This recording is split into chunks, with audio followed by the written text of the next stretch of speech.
Welcome again, everybody, to Mommy Tell Me a True Crime Story. Featuring the cat in the back. Yeah, Monty's in here.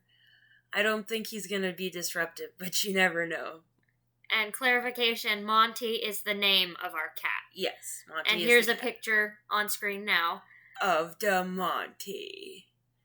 We're getting sidetracked. Okay. You notice that you don't have the watermark across our faces anymore because we decided to go ahead and pay for it so that we can make everything a little bit better. We also decided to invest in a better microphone. Yes. So, we have a little bit better features for you this week. I do have to advise you, you will hear some post-COVID coughing from Mika.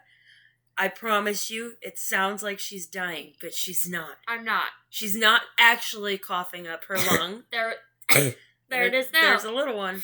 You're gonna on cue. Right, and you're going to hear worse ones, I promise. I promise. All right. Only a few knuckles this time. You cracked them earlier. Yeah, I know. I was too busy cracking earlier. Now I didn't get any knuckles this time. All right. Suitcase Killer. For clarification, maybe a real name might be nice too. Melanie McGuire is who we're talking about. She sounds like the main character of a Disney Channel. No, that's Lizzie McGuire. Exactly. She sounds like a girl. No, this is Melanie or Mel McGuire, the Suitcase Killer. So it starts out May 5th, 2004. There are one of 3 different Kenneth Cole suitcases. All of them have human remains found in Virginia River. First one washes up to a boat of fishermen. And when they open the first suitcase, they find black trash bags, like thick black trash bags.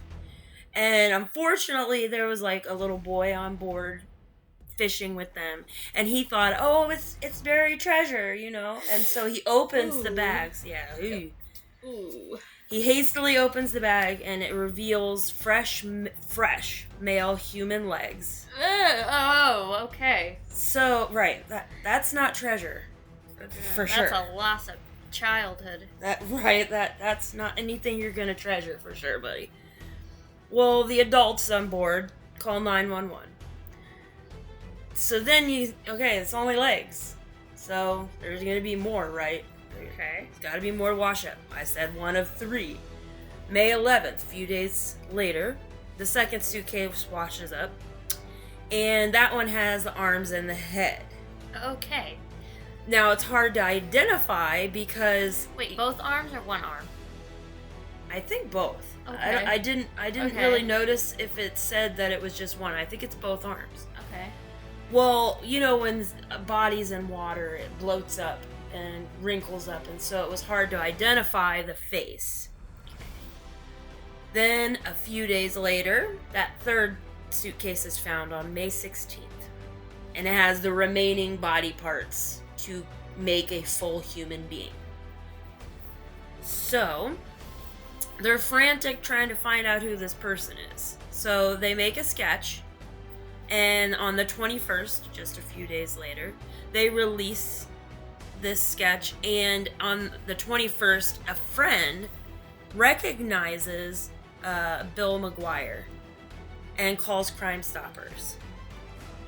So, Bill's sister, Bill McGuire, she tells a mutual friend that he was missing. So, because Bill had a previous reckless driving charge, his fingerprints were on record. So I don't know why they didn't think to do that first when the arms washed up rather than do the sketch, but okay, that now that you say it, that is a that would be like more of like a common sense like sort of thing. First like, thing I'm gonna do. Hey, I don't know this person. Let's none find of the us. prints. Why don't we just scan to see if this adult male? Oh wait, maybe they couldn't at first because the bloating was too bad, but maybe or, the bloating went down a little bit. Or because water wrinkles your fingertips. Right, and then a little bit later on, they were able to get the fingerprints. Yeah, maybe because water also wrinkles your fingertips. We're being so nice on why they didn't do their job properly. But, so, let's talk about the early life of Melanie McGuire and Bill McGuire. Okay, get a little backstory before. Now you figured out the crime. Let's do our backstory and try to build to the crime. Okay? Yeah, like they do in Snapped. I don't think we'll ever be as good as Snapped. I mean, they got 31 seasons. Maybe even more than that. No, they got 31. I mean, on Peacock, they got 31. They got 31 seasons. Oh, maybe it is that many. Okay, anyways, we digress. We're always digressing. Well, anyways, so the early story is that Mel, I hope I pronounce this right, Caporero was her maiden name. She lived in New Jersey, and growing up, she was known as the good old Jersey good girl. She wasn't a good girl. Well, Bill, he was a fellow server with Mel, and they were in their late teens, early adulthood. I didn't quite catch the exact age that they were. Well, he was known to be a really good friend and a loyal friend. So then, later on, Melanie, after, she's working to get through college, and she becomes a fertility nurse. And everybody says that she's a compassionate person, great nurse. So her and Bill, they dated off and on throughout the time of when they met into their adulthood. And the reason for it is because they did a lot of cheating on each other. Oh, okay. Oh. But why don't you build a relationship on that? That sounds like a great idea. Right? You know? But they both agreed that they liked the chase. Which, okay.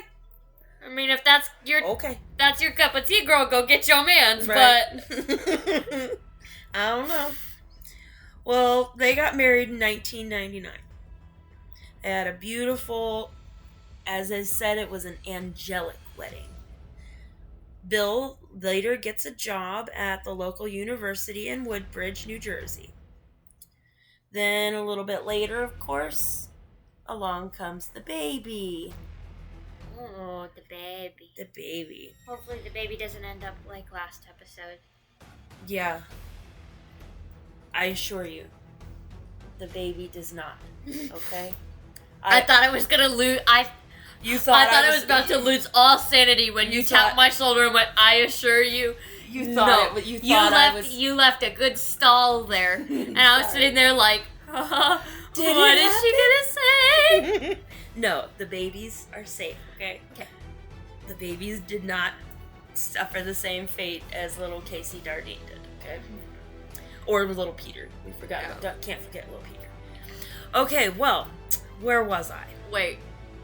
Did the guy suffer the same fate as the father? No. Oh, he didn't. He didn't lose his. That was still that was still intact when they found the legs, the torso, and all that. Well, he was a big gambler, and gamblers always are big manipulators. He'd be gone for days, and finally she says, "You know what? No more of this. I'm not taking your gambling anymore." Can't blame her. I mean, he is at this point kind of a trash man, but like like a trash man that picks up trash, but like he's trash of a man. I mean, she's not that good either, but just wait. Just wait. It's gonna get trashier. It's gonna get trashier. On both parts. Just wait.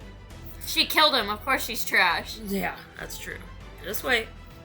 Well, because he's not allowed to gamble anymore, he's going to start playing the stock market.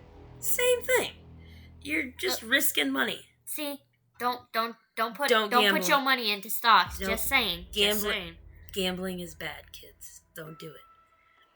Well, because he wants a whole lot of money, what's he end up doing? Losing all of it in the process. Trash. You stupid, too. But this is all according to Mel. So, there's some supporting evidence. Then she says he's abusive. Whenever he was messing up, he would become abusive to her. So says Mel. Well, then, in 2001, they have obvious problems. But let's bring in another kid.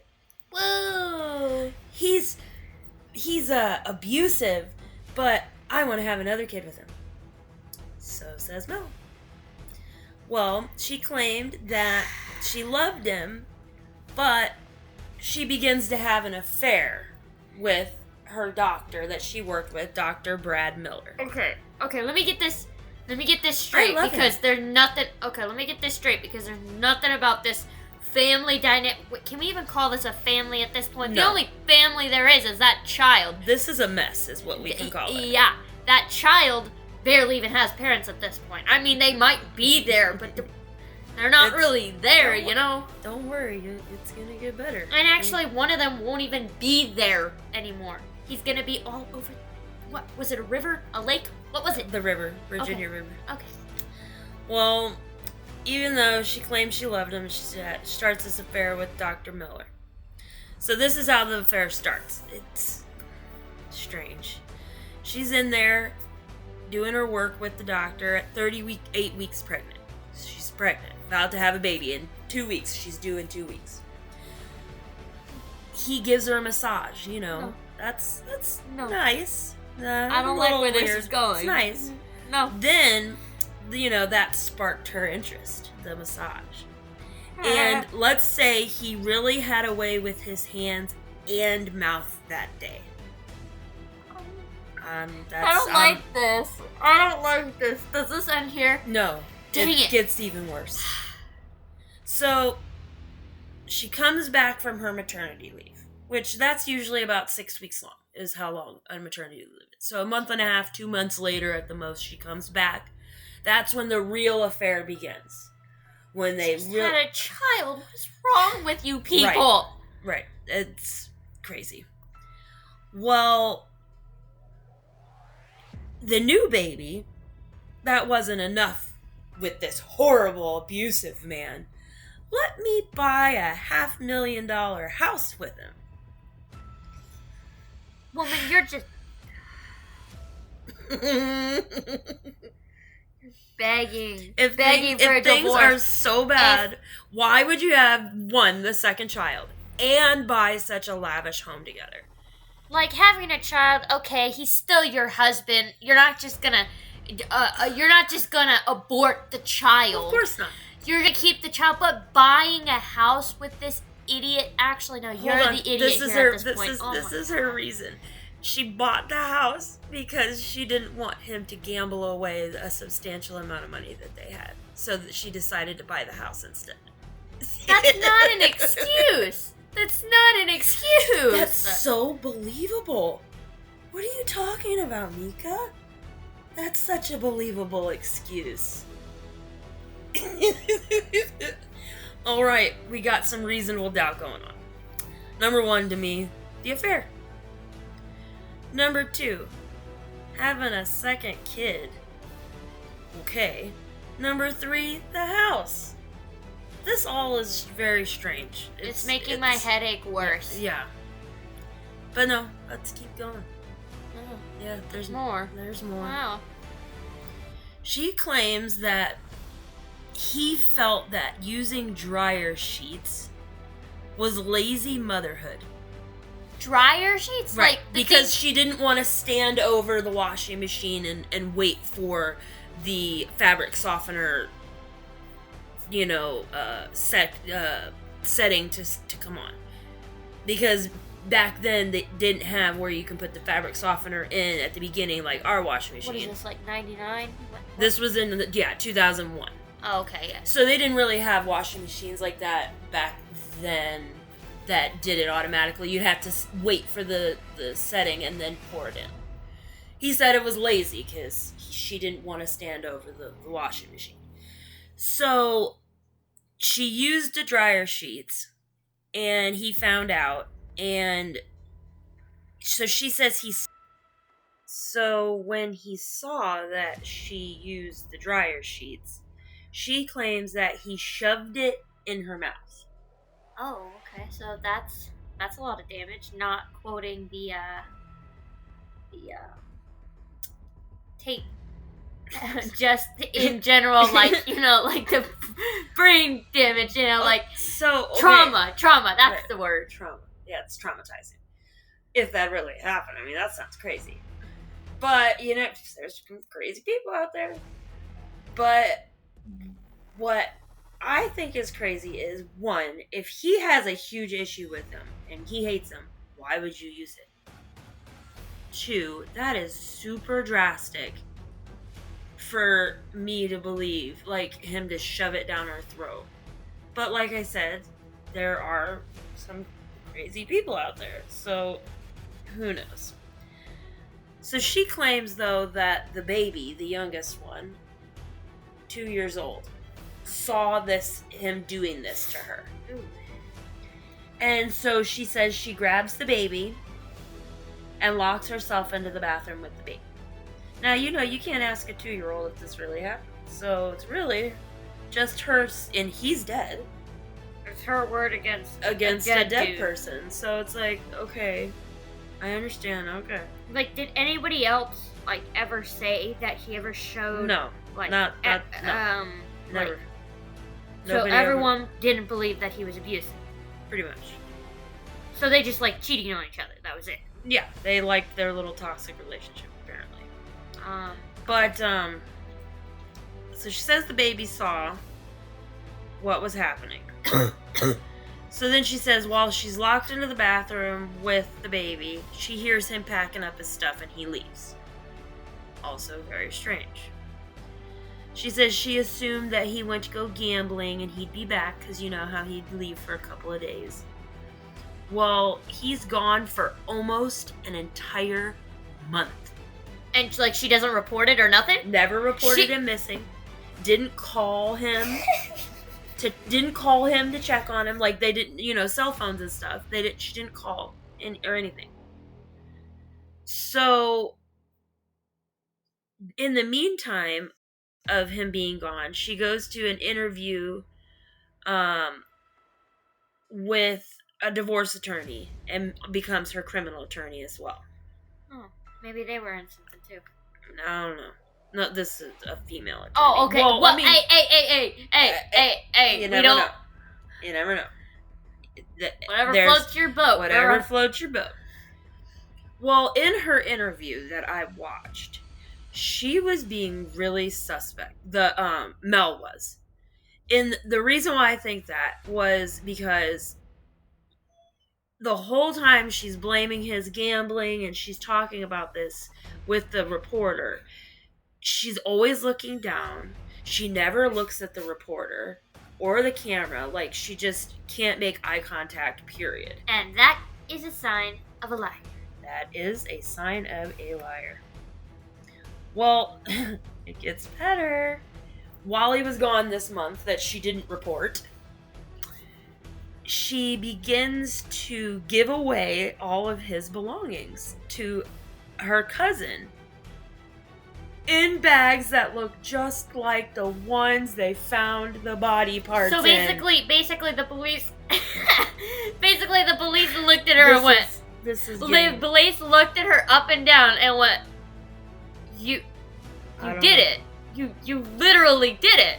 She's like, no. And they're like... That's what I'm thinking at this point. All right. That's what I'm thinking at this point is she did it.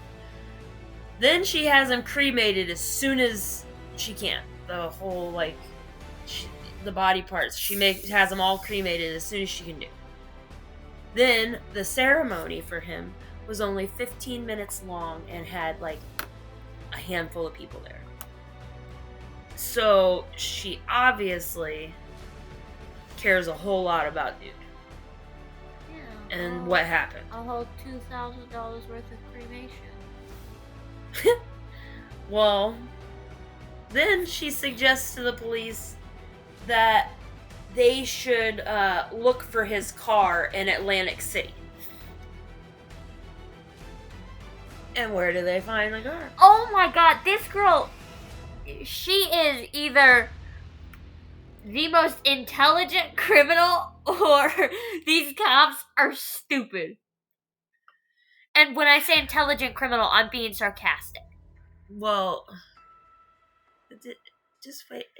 Mika, do you think this can get worse? It probably does. It does. Oh my god. So when they process the car, they don't find anything but human sawdust. we'll get to later what human sawdust really is. Then 2 days before he went missing in Pennsylvania, because remember they're in New Jersey, in the state of Pennsylvania nearby, she goes and buys a gun. Same caliber, same ammunition that was found in Bill's skull are what she purchased 2 days prior. But she says she didn't have the gun. He wanted the gun, but he couldn't get it because of his prior conviction for the reckless driving. Cheese and rice, I just can't. No way. Do they even need any more evidence at this point? Do they? Will the jury believe if she went, I didn't do it? And they went, well, look at all this evidence. We haven't gotten to if it's solved or unsolved yet. Well, save that for the end. Well, this is clearly this episode is called Melanie McGuire, clearly hinting at she got arrested. Well, she did get arrested, but so let's find out. We'll find out. If she didn't get convicted, then them juries were either seduced or they're stupid, and both are bad. Not everybody's stupid. Well, apparently they are if they let her out of prison. We'll find out when we get to the end. Well, okay, so where do we leave off? Oh, the gun. Okay, so through 40 days of wiretapping of Melanie McGuire, they find out that she's having this affair with the good doctor Miller. Not the TV show. No, not the real good doctor. He's amazing. That actor is crazy. So, is this motive? You know, she's having an affair. All of that. This deserves an episode of Snapped, because at this point, that's what it is. It might have an episode of Snapped. I didn't check. Well, so the detectives go to Dr. Miller, and they accuse him of being involved. And he swears he's not, so he says he'll wear a wire. So he's trying to talk to her, and he's telling her, he's like, oh, the police, they're trying to break me, and you and I, we need to lay it all out. And she still denied that she did anything to her husband, because she could probably tell what was going on, because he was being a little sus. You know, if the recording. If you're sitting there and you're like, oh, I didn't do it, straight to the police's face. And they're like, okay, why don't we wiretap you? See if you can get anything out of who we think actually did it. Why would you, you gotta play it cool. You can't, Yeah, he wasn't very good at it. I'll tell you that. No, because then they're gonna think you're involved in this because, being an idiot. She denied it because she probably caught on. But then there's this person named Jim Finn. And they're thinking he was involved in the sense of she needed him, and he had a crush on her, and he had a thing for guns. And so she needed to know about guns. So that's how he was involved that they know of. So then they find on her computer web searches of how to commit murder on someone, how to poison someone, and several other searches about killing someone. Why don't you go stand on a stage and just scream to the world, hey, I killed my husband. This is crazy. No. If they cannot convict this woman of killing him, then what has this world come to? No, seriously. How? That's a good question. Well, let's keep going, because we're not even close to being done. Oh my goodness. We're, 20 minutes in? 25 minutes in? And we're not even close to being done. Okay. Let's go. Okay. Speed run time. Did she have an accomplice? Well, on a hunch, she says she ended up going to Atlantic City to look for him. And Atlantic City is not small. It's like mini Vegas. Okay? It's not Never been there. It's not. You've been to Vegas. Well, yeah, I've been to Vegas. And so Atlantic City is like a mini Vegas, but it's not small. Well, she's driving around in the middle of the night, and oh yeah, she happens to find his dark-colored sedan in the middle of the night. Just so happens, in Atlantic City, driving around, finds it. Okay. I can't with this. She put it there. I can't with this. I just can't. But she says that she moved it to mess with him. When he was in Atlantic City, when she found the sedan, she moved it just to mess with him. Then why didn't you report your husband missing? Oh my... This woman. Well, that's why she said she didn't report him missing, because she said she knew where he was. You watched, like, a dramatized version from Hallmark? Hallmark probably. No, okay, I watched both. I watched both. I watched the dramatized version, and then I watched a lot of the ABC News. Okay, what would Hallmark actually have to dramatize at this point? This whole thing. They didn't have to dramatize. It wasn't dramatized. This whole thing is a Hallmark movie. Yeah, it was, and it might have been Lifetime actually. I'm not sure if it was Hallmark. It was Lifetime. This whole thing is a Lifetime movie. Well, okay, so if she's gonna move the car, that's gonna take 2 drivers. So she had to have an accomplice. Because she can't move the car. What's she gonna do? Walk back to her other car? I mean, yeah. I doubt it, but she could. She had an accomplice. Are you kidding me? Well, she says that she went on a Delaware furniture trip, is what she tells Dr. Muller.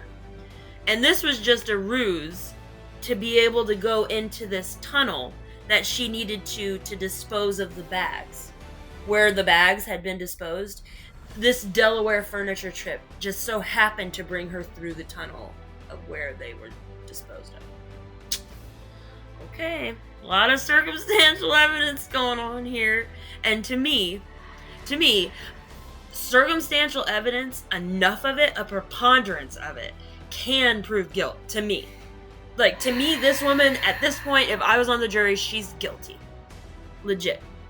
It seems at this point you're kind of hinting at they didn't find her guilty. Well, this is the thing, is there's a lot of circumstantial evidence. But there's no physical evidence in their home. Which is where it would have had to happen, where she cut him up and all of that stuff. But the only evidence was in his car. She's a nurse, so she knows how to clean things up, blood up and things, so that it's not traceable. So she probably also knows how to cut up a human being. Right, it's easy to do. Very easy. Well, it takes 2 years. They finally arrest her on March 5th, 2007. Oh, this was a couple weeks before. Right, remember, it's all started in 2004. Before our brother was born. Yeah. So, 2007. Her trial starts. Nothing she could do that wouldn't be criticized. Like, everything was being criticized. So this is what, this statement. I have to quote this because it's insane what she says. So the reporter says to her, "Were you somebody that if you were going to do something, you were going to do it all the way?" She says, "Correct.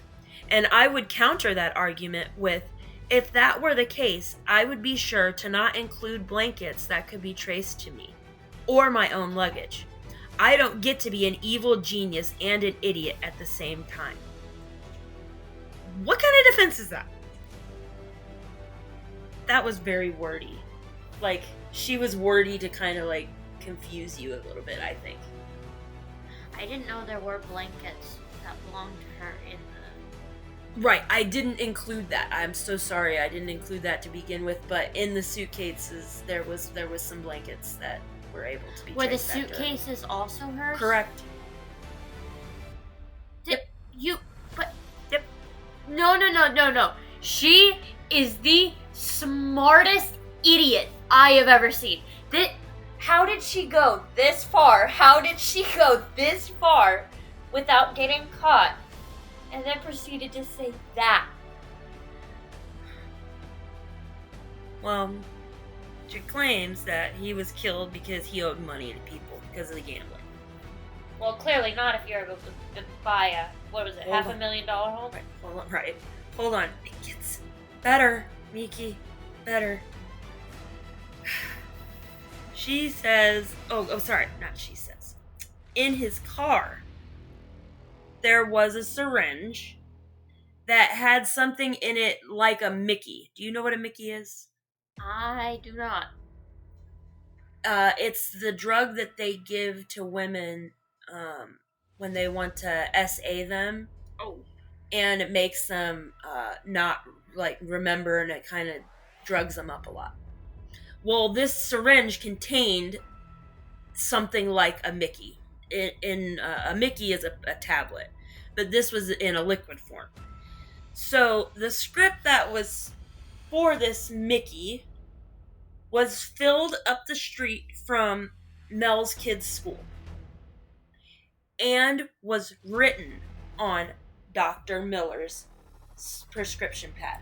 Oh, Lordy, just end me now. Oh, it keeps piling. This just keeps piling. If these juries but not convict her, please. She's not guilty. No, please. Not at all. Please. Well, this then can't get any worse, can it? The doctor confirms that the handwriting on the pad, the notepad, was hers because she was his nurse, so she saw her handwriting all the time. So he confirmed that it was her handwriting and it was not his signature on this prescription that was used for him. So the internet searches. The internet searches that we talked about. Let me take a guess. She said something like, it wasn't like, I just searched it up, but that doesn't, I didn't actually want to kill him. It's even worse. Oh my goodness. It's even worse. She says that she didn't do it, that she wasn't doing the one searching, but the only other person in the home with access to the computer was Bill. Yep. He killed himself and chopped himself up. Yup. I can't with her. Yeah, why don't we blame it on your child? Yeah. He's a murderer. I can't. He's Chucky at this point. This is just getting way crazy. So remember we talked about the only evidence found was in Bill's car, and it was that human sawdust. It was explained this way. It is particles of human tissue not shed from a live human, possibly from the bottom of shoes tracked through dismembered tissue. So she stepped on him? No, it was on her shoes when she was moving him. And that was the only physical evidence they found in his car was his tissue that they called human sawdust. They could have found another way to put it. Right, I thought that was a really gross name, but okay. Well, Dr. Miller was never connected to the crime. Ever. He was, exonerated from that. He complied with the police from the gate. He didn't have any trouble working with them. But he was still having an intimate relationship with her. Oh my God! So, could he be the possible accomplice? Even though they kind of cleared him, that's weird that you're still having a relationship with him. April 17th, 2007. Before you were born. This was 2 years before I was born. No, actually, it's just not quite a year before. Oh yeah, it is not quite a year. Not quite a year before. This is when This is like a month and a half. A month. Yeah, you're pretty close. You're pretty close. A month. You're pretty close, but not quite. Still not born yet. I don't even think you weren't even conceived yet at this point.